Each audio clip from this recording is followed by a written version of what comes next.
Evet, şu anda yanımızda YÖRKAM Müdürümüz Sayın Fatih Uslu hocamız var.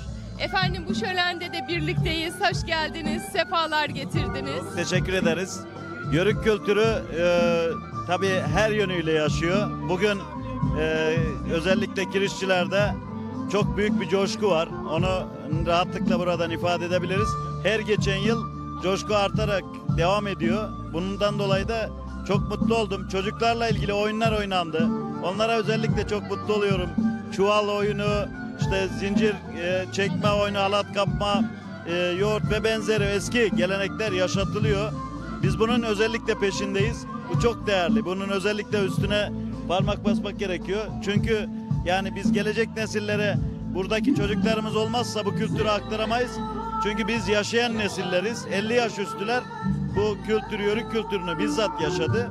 Ama şimdiki dijital çağda çocuklarımız çok kıymetli. Bu kültürün en önemli mihenk taşlarından birisi de yeme içme adabı, kültürü. Bu da özellikle de keşkek. Anadolu'da çok eski bir geçmişi var.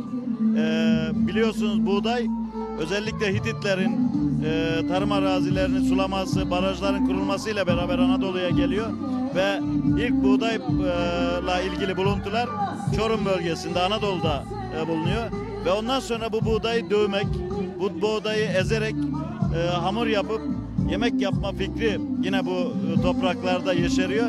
Ve bugün yine Antalya'mızda Akseki Hocaköy'de 1000 yıllık dibek taşı var. En az 1000 yıllık.